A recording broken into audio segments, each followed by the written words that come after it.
Bike ಮತ್ತು Omni ಕಾರಿನ ನಡುವೆ ಭೀಕರ ಅಪಘಾತ. ಬೈಕ್ನಲ್ಲಿದ್ದವನಿಗೆ ಗಂಭೀರ ಗಾಯ. ಶಿಡ್ಲಘಟ್ಟ ತಾಲೂಕಿನ ಚಿಂತಾಮಣಿ ರಸ್ತೆಯ ವೈ ಹುಣಸೇನಹಳ್ಳಿ ಗ್ರಾಮದ ಬಳಿ ರಾಷ್ಟ್ರೀಯ ಹೆದ್ದಾರಿ 234ರಲ್ಲಿ ಬೈಕ್ ಮತ್ತು ಓಮಿನಿ ಕಾರಿನ ನಡುವೆ ಭೀಕರ ಅಪಘಾತ ಸಂಭವಿಸಿದ್ದು, ಬೈಕ್ನಲ್ಲಿ ಪ್ರಯಾಣಿಸುತ್ತಿದ್ದ ವ್ಯಕ್ತಿಗೆ ಗಂಭೀರ ಗಾಯವಾಗಿದೆ. ಚಿಂತಾಮಣಿಯಿಂದ ಶಿಡ್ಲಘಟ್ಟದತ್ತ ಬರುತ್ತಿದ್ದ ಬೈಕ್ಗೆ ಎದುರಿನಿಂದ ಬಂದ ಓಮಿನಿ ಕಾರು ಡಿಕ್ಕಿ ಹೊಡೆದಿದ್ದು, ಡಿಕ್ಕಿಯ ತೀವ್ರತೆಗೆ ಬೈಕ್ ಸವಾರ ರಸ್ತೆ ಬದಿಗೆ ಎಸೆಯಲ್ಪಟ್ಟಿದ್ದಾನೆ. ತಕ್ಷಣ ಸ್ಥಳೀಯರು ಆಂಬ್ಯುಲೆನ್ಸ್ ಮೂಲಕ ಗಾಯಾಳುಗಳನ್ನು ಶಿಡ್ಲಘಟ್ಟ ಸರ್ಕಾರಿ ಆಸ್ಪತ್ರೆಗೆ ದಾಖಲಿಸಿದ್ದಾರೆ. ಶಿಡ್ಲಘಟ್ಟ ಗ್ರಾಮಾಂತರ ಪೊಲೀಸ್ ಠಾಣಾ ವ್ಯಾಪ್ತಿಯಲ್ಲಿ ಘಟನೆ ನಡೆದಿದೆ.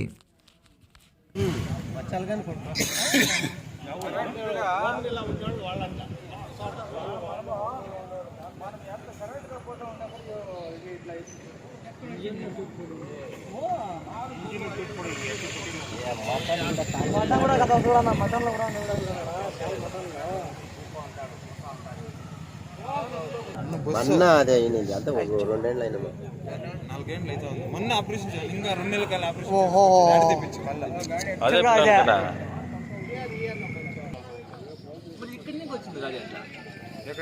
ఎక్కడి నుంచి ఇంకా ఇట్లా వస్తుంది.